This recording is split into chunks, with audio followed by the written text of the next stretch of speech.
Matthieu chapitre 21, verset 28 jusqu'au 31. C'est l'histoire des deux fils. Il y a toujours un contraste dans les histoires, dans les paraboles de Jésus.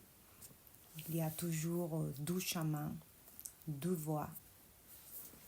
Et le verset 8 à 31 dit, Jésus dit encore, « Qu'est-ce que vous pensez de cette histoire? Un homme a deux fils. Il dit au premier, « Mon fils va travailler aujourd'hui dans la vigne. » Le fils répond, « Je ne veux pas. » Mais plus tard, il regrette sa réponse et il y va. Le père dit la même chose au deuxième fils. Le fils répond, « Oui, père, j'y vais. » Mais il n'y va pas. Lequel des deux fils a fait la volonté du père? Le premier. On voit un enseignement d'obéissance. On voit que la première réaction du premier fils a été de dire non. Cependant, après, il regrette, il se repentit, dit la parole, et il va faire ce que son père lui a demandé de faire. Il faut comprendre que se repentir de quelque chose et changer de comportement.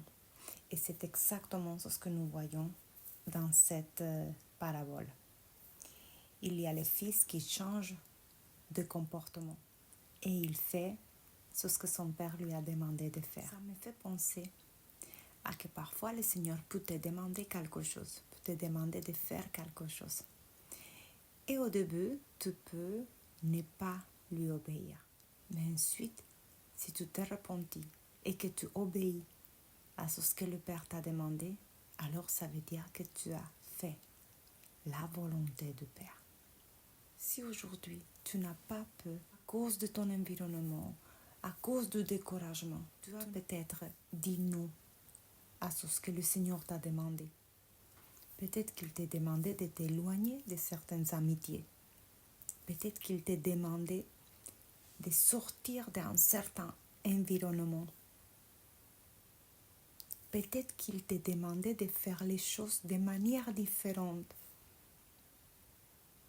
Peut-être qu'il t'a demandé de parler d'une autre manière. Peut-être qu'il t'a demandé de rester là où tu es. Tu peux encore te repentir et obéir. Et en faisant cela, tout sera dans la volonté du Père. Réaliser la volonté du Père est difficile. Il nous a donné le Saint-Esprit pour y arriver, à faire sa volonté. Si aujourd'hui dans ta journée, tu n'as pas réussi à faire la volonté du Père, alors réessaye jusqu'à ce que tu arrives. Avec l'aide du Saint-Esprit, tu vas y arriver. Ce qui est certain, c'est que si tu as dit non à une demande du Seigneur, le Seigneur te laisse la possibilité de te repentir, de lui obéir, pour être dans la volonté du Père. C'est une merveilleuse nouvelle pour nous d'avoir cette occasion, d'avoir le choix de changer de comportement pour vivre dans la volonté du Père.